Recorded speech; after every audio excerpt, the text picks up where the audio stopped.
Hi, my name is Ariante, and if you're watching this video, please like and subscribe to my channel to grow with me.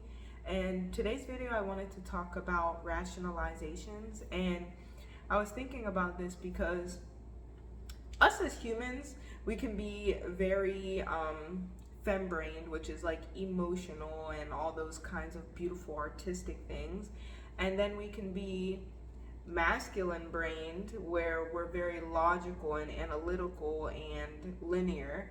And the truth is that we can do both, right?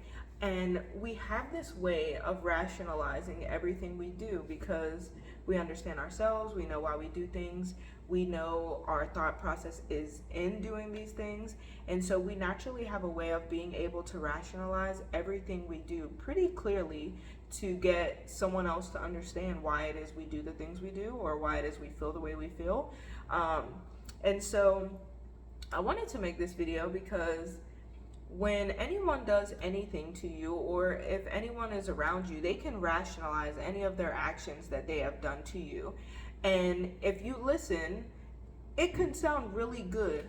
But before we even get to the part of listening, I think it's so important for us to consider within ourselves if that person's actions or the things that they do is something that we can even tolerate. Like, regardless of their reasoning or their rationale for being the people that they're being or doing the things that they do, first we have to decide within ourselves if we can tolerate that or if we can keep it around us.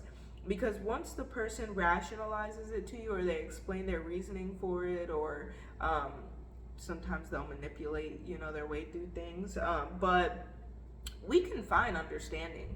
We can find understanding and we can find rationalization. And if we aren't careful, it can cause us to keep a lot of things in our life that aren't serving us, or a lot of things in our lives that don't make us feel the best or don't make us feel good. And we can tune into ourselves and see if the actions that someone is doing is causing us to not feel good inside of us.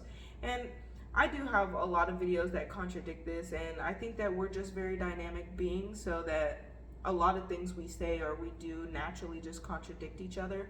But I think this is beautiful. Like, if you don't listen to the rationalization at all, like before you even consider doing that, if we just consider, is this the energy we want in our life?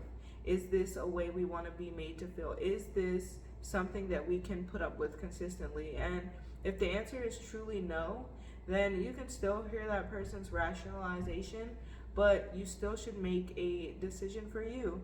You still should decide for yourself, because sometimes it can absolutely be rationalized, and the reason that they do everything that they do makes a lot of sense, but at the same time, it still could be not what you're looking for. It still could not make you feel good. It still could, I can't think of a third thing to say. But yeah, I just wanted to make this because we can rationalize everything. And in the same way, right? Like, for us too, we can rationalize everything that we do. And although we rationalize it, doesn't mean that someone has to accept what we do into their lives. They don't have to accept our energy. They don't have to put up with our stuff. And they shouldn't have to if they don't, want to, or if it doesn't align with them or where they're going. And that's where attachment comes in, because we can release those attachments. We just understand what serves us and what doesn't serve us, and we move around accordingly. And so I just talk to so many people, especially women, and like, we can rationalize it all, right? We can rationalize it all, but how do you want to feel? Do you agree with it? Can it fit into your life, even if it makes sense for that person? And so just a little self-love and a little boundaries for you to consider today in your life. But if you're watching this video, I hope you like and subscribe to my channel to grow with me, and I hope you have an amazing day.